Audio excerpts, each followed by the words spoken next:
Soy Elin Medina, vengo de la entrada a Copán, vengo de un hogar muy desunido, un padre borracho empedernido, y a raíz de eso pues él decidió tomar otros rumbos y decidió separarse de la madre mía y dejó abandonados 6 hermanos. Soy el último de esa familia, como dicen, el secaleche, y a raíz de eso mi mamá toma un rol de padre también en la vida de nosotros.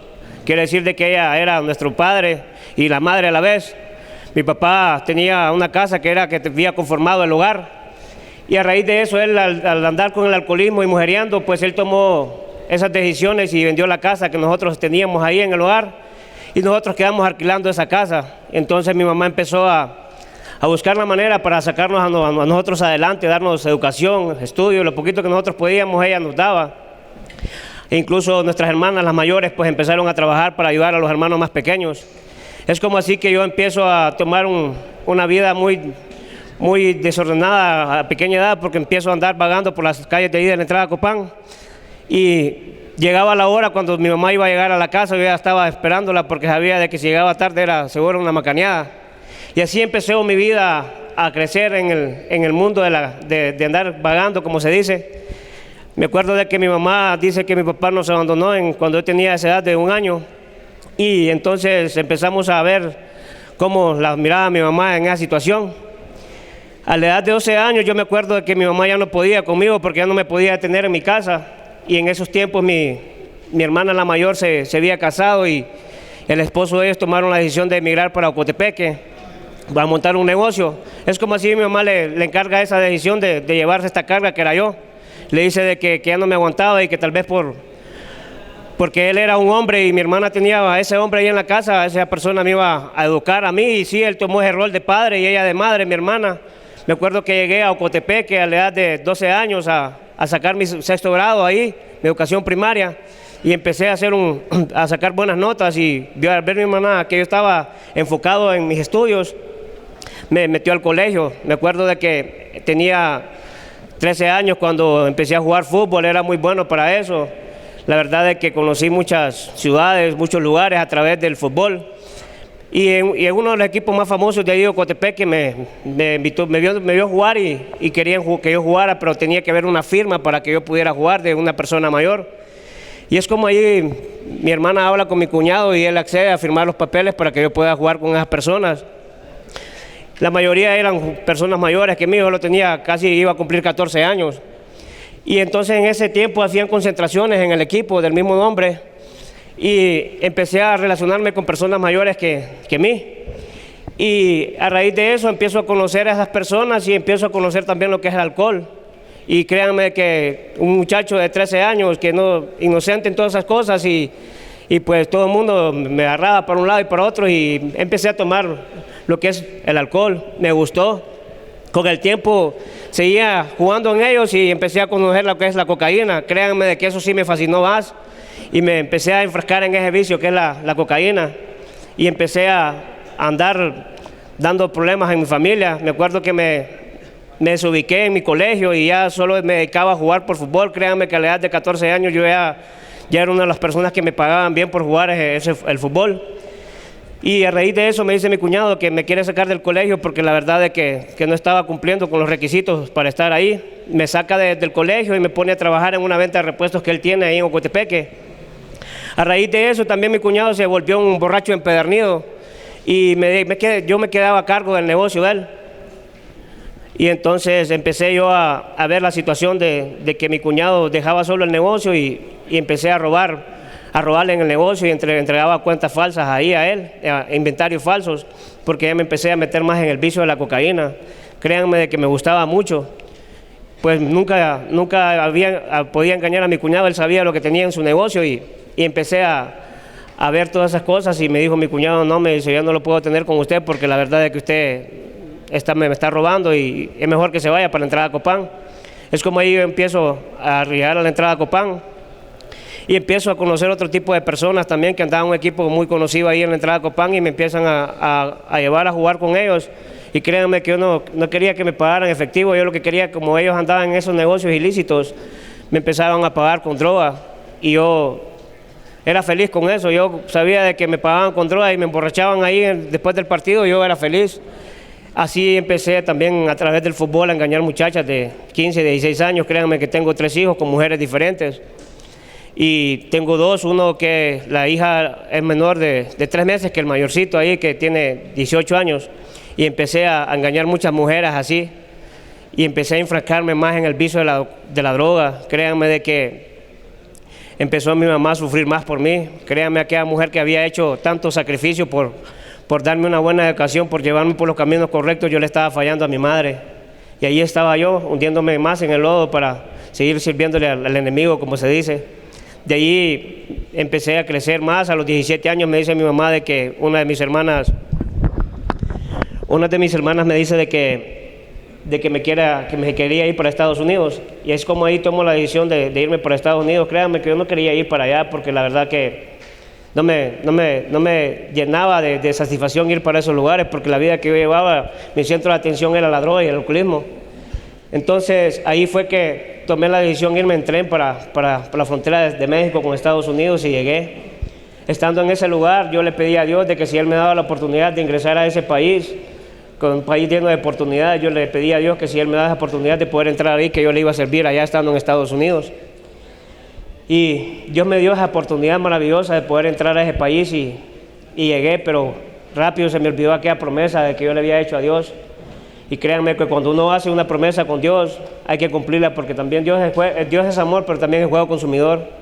Y yo empecé a pagar aquel dinero que mis hermanas habían invertido en el cruce de ese país. Lo pagué muy rápido porque yo lo que quería era desligarme de mis hermanas para seguir enfrascado en el vicio del alcoholismo, y empecé de la droga, empecé a usar otro tipo de drogas allá en Estados Unidos. Se me olvidó que yo había dejado unos hijos aquí abandonados y que mi mamá había estado pendiente de mí. Se me olvidó que tenía madre también, y empecé a tomar mi centro de atención, empezó a hacer otra vez la droga y el alcoholismo. A la edad de 3 años de estar allá, mis hermanas me dicen que qué estaba pasando conmigo, que qué es lo que quería, cuáles eran los objetivos que yo tenía trazados en mi vida, porque la verdad que no estaba haciendo nada en ese país. Entonces ellas me vuelven a llevar para donde estaban ellas en ese estado y me dicen de que regrese a trabajar con ellos en una compañía que tenían mis hermanas. Ahí conocí la pareja que empecé a moldear mi vida, no tanto a un 100%, pero me tomó ese tiempo de alejarme un poco más de las drogas, y empecé a alquilar un apartamento para poder sobrevivir con ella, y empecé a llamar a mis hijos, a llamar a mi madre, y empezar a mandarle aquellas pequeñas cantidades de dinero, no lo suficiente, porque la verdad es que yo tenía un hogar y tenía mis 3 hijos acá, y también ocupaba ese dinero para siempre meterme droga y alcohol. Es como con el tiempo, un sábado yo estaba empezando a salir con otro tipo de mujeres, y me acuerdo que llegué de mi trabajo allá al apartamento y me metí a la ducha y dejé mi teléfono en la cama. Créanme que la mujer que yo tenía era una gran mujerona, grandísima. Y me acuerdo de que cuando yo vengo saliendo del baño, esa mujer me ha recibido con un golpe que no tuve ni chance de meterle la mano. Pues cómo le iba a meter la mano, a la estatura que yo tenía, esa gran mujerona, me dobló del primer bombazo, como se dicen. Y ya no le metí las manos y empezamos a discutir. Créanme de que estaba ahí con aquella situación bien difícil.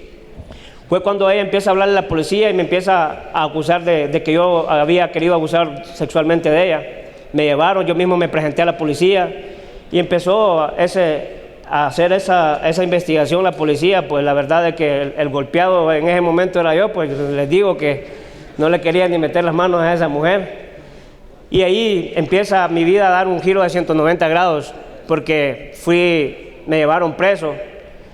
Me acuerdo que mi mamá le habían dado la visa para que ella pudiera visitar a mis hermanas, pero mi mamá no quería, porque a mi hermana no le gustaba ese país. Pero cuando ella se da cuenta de que yo estoy en ese problema, en esa situación de que me están acusando de violación, estamos peleando el caso, mi mamá decide irse. Me acuerdo de que era un golpe muy difícil para mi mamá, porque un año anteriormente habían matado a mi hermano mayor. Créanme, de ahí estaban mis hermanos y el último era yo. Mi mamá estaba demolida por todas partes. Y llegó mi mamá cuando yo estaba preso y me llegó a ver. Y cuando yo vi a mi madre, que estaba del otro lado de un espejo,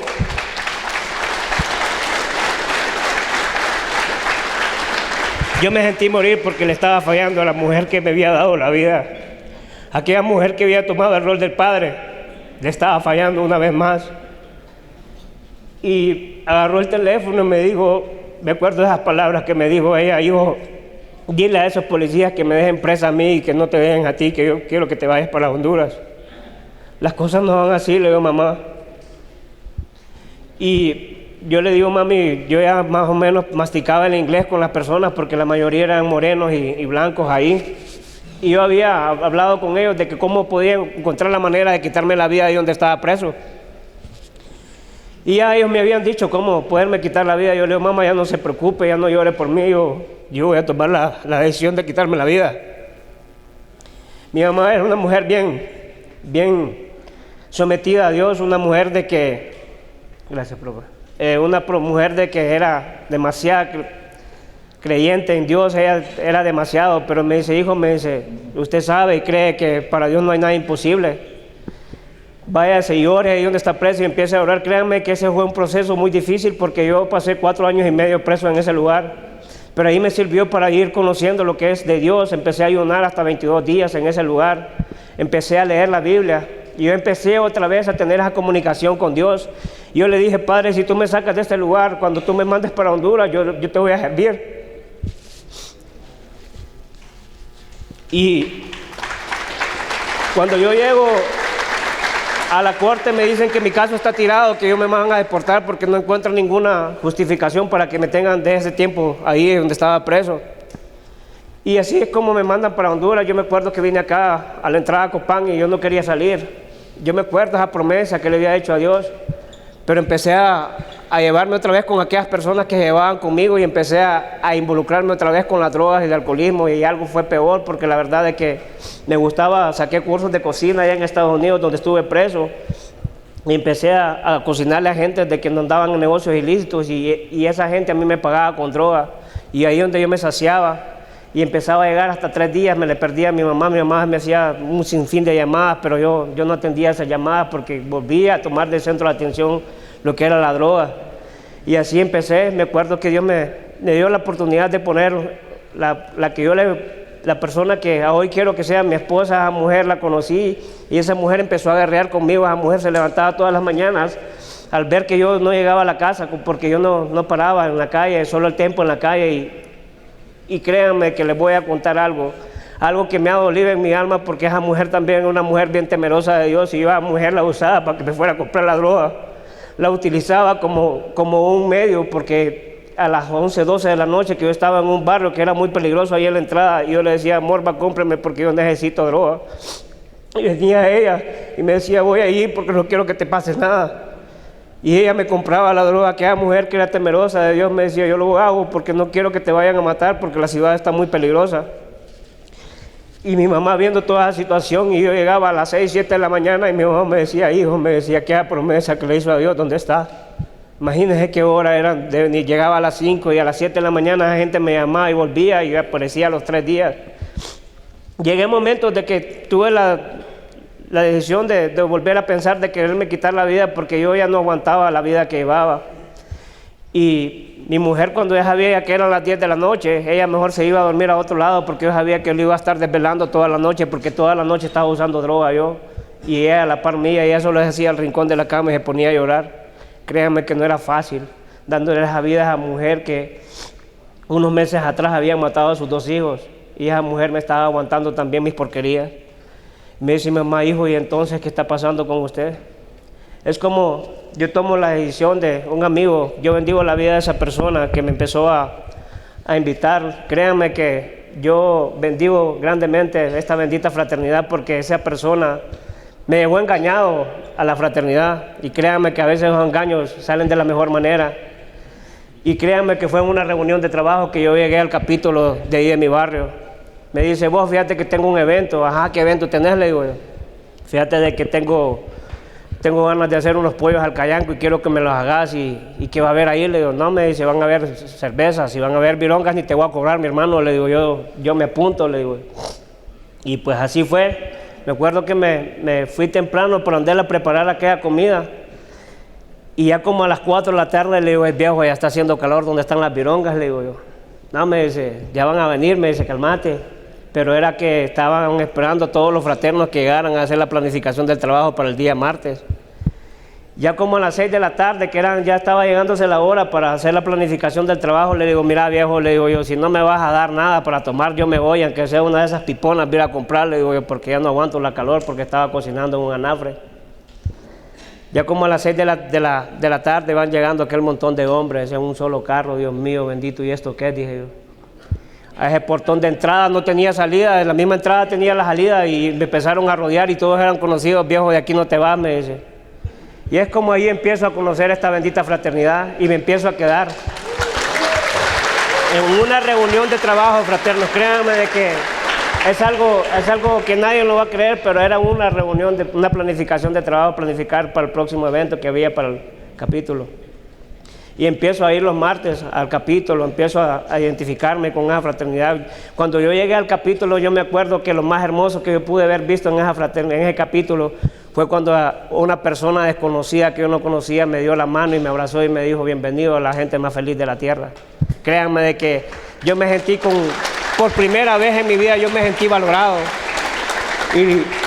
Y empecé a llenarme más de ese bendito capítulo. Y empecé a buscar más de Dios y empecé a ir a las oraciones matutinas a las 5 de la mañana. Ya estaba en el grupo del capítulo y ahí estaba. Yo ya tenía 4 o 5 reuniones. Y una semana antes de poder venir a UNSAEL, yo creo que les voy a decir algo, fraternos, los que han venido por primera vez han tomado las mejores decisiones de su vida, venir a UNSAEL, porque les voy a contar algo. Dios ha hecho cosas maravillosas en este bendito UNSAEL que Dios usa de una manera sobrenatural. Una semana antes de irme yo al Sahel, un amigo me dice, fíjate brother que tengo un evento, que mi mamá está cumpliendo años y quiero que me le vayas a hacer una comida.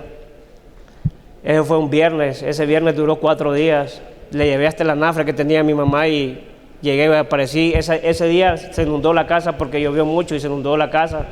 Mi mamá me hizo como unas 50 llamadas y yo nunca contesté las llamadas. Llegué un lunes bien apestoso, a cerveza, a todo lo que ustedes pueden imaginar, lo que apesta pues.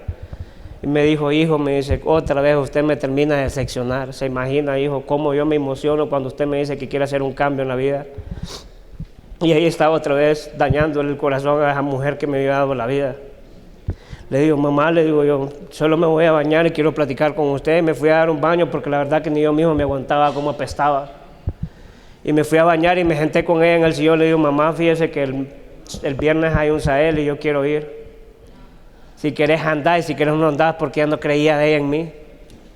Créanme que cuando una madre pierde la confianza en un hijo ya es más difícil.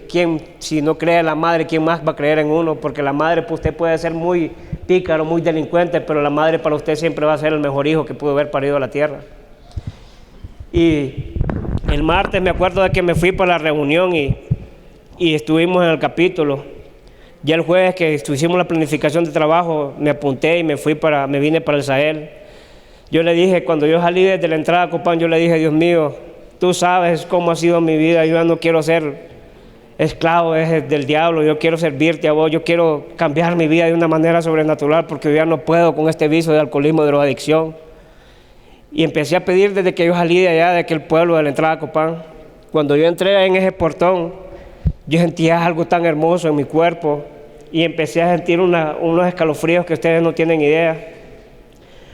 Y lo primero que empecé a recibir fue la charla de hombres de valor, que me motivó tanto, porque créanme de que hombre de valor es aquel hombre que se para en la brecha y dice hasta aquí, que yo ya no quiero ser aquel esclavo del pecado, ya no quiero ser esclavo de la drogadicción y el alcoholismo. Y ahí me estaba parando yo en esa brecha y dije yo, hasta aquí vas a jugar conmigo porque tú ya no tienes control de mi vida, le decía a Satanás ahí orando.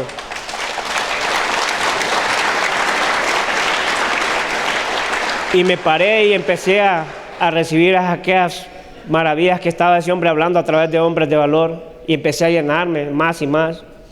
Y empecé a ver cómo Dios estaba manifestando de una manera sobrenatural en mi vida. Después otra de las conferencias que me impactó bastante fue el de la familia. Como les dije yo, mi papá era un borracho empedernido, un alcohólico empedernido. Y yo nunca supe que era de mi papá un abrazo o un par de calcetines. Todo lo que yo tenía, todo lo que yo podía ponerme, me lo daba mi madre. Cuando mi papá murió, él murió de cáncer, de tanto fumar. La mujer que aquel se había conseguido cuando abandonó a mi mamá, lo había dejado botado en el hospital de Occidente y nadie de su familia quería recoger a mi papá porque estaba desahuciado por los médicos. Pero como les digo, mi madre tiene un corazón tan bello, y que mi mamá fue por ese hombre, el padre mío, y lo cogió y se lo llevó para la casa. Yo me acuerdo que mi papá duró como seis meses ahí en la casa. Mi papá murió y a mí no me importó que mi papá muriera.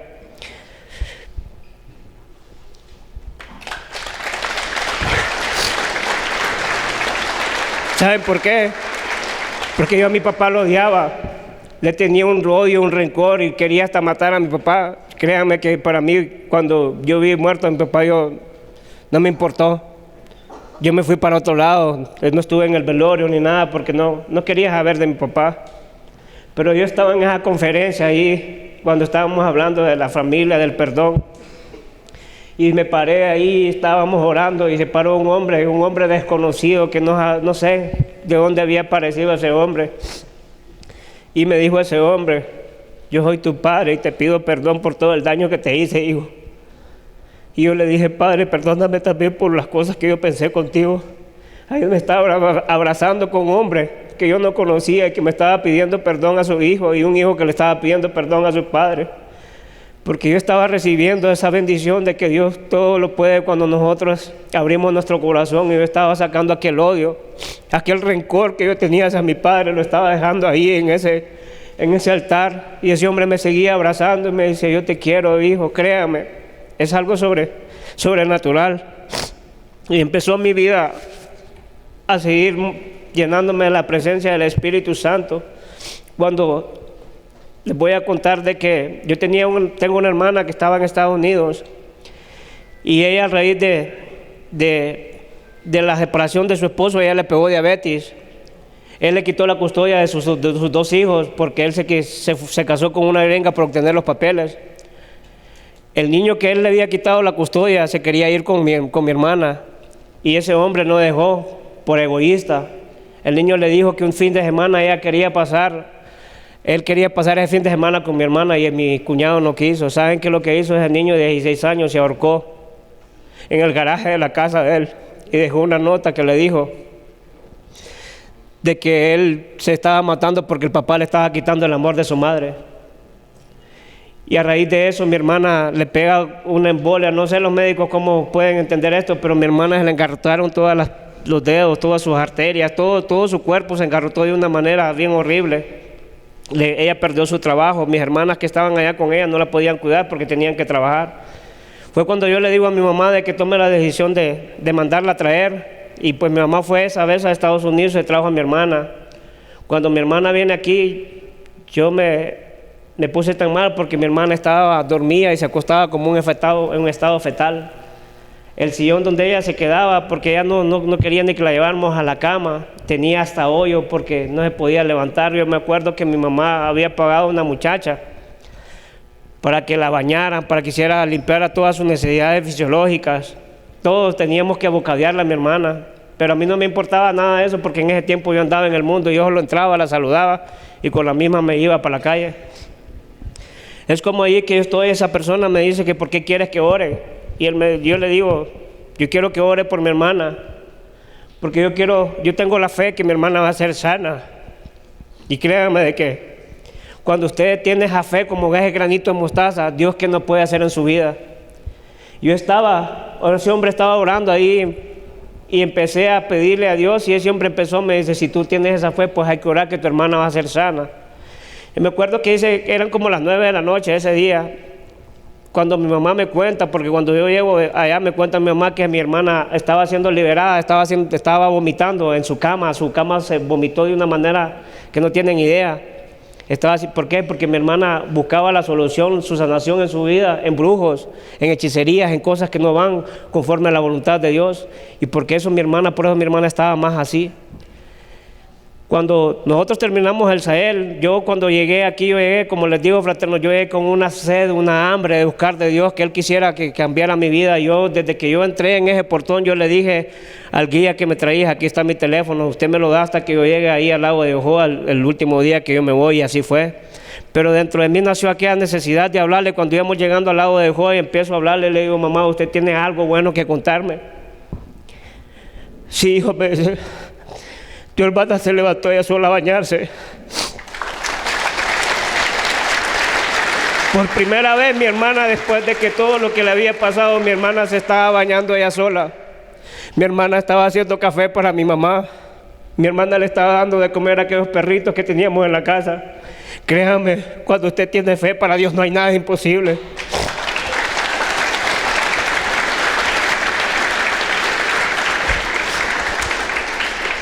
¿Cómo yo no le voy a querer servir a Dios, que todo lo puede? Yo era un alcohólico, un ex drogadicto. Créanme que yo no he hecho nada para estar parado enfrente de todos ustedes. Es porque Dios me tiene aquí. Por la misericordia de Él que me abarca, aquí estoy dando este testimonio. Y créanme de que a los 7 meses que tengo de estar en esta bendita fraternidad, tomar el cargo de un vicepresidente, créanme que para mí es un sueño estar sirviéndole a mi capítulo como vicepresidente. Yo les digo, tenemos muchas cosas que hacer en nuestro capítulo. No importa el cargo que tengamos, no importa si somos servidores, pero con el hecho de que nosotros levantemos un vaso a aquella persona que llega por primera vez, estamos haciendo una gran acción en nuestro capítulo.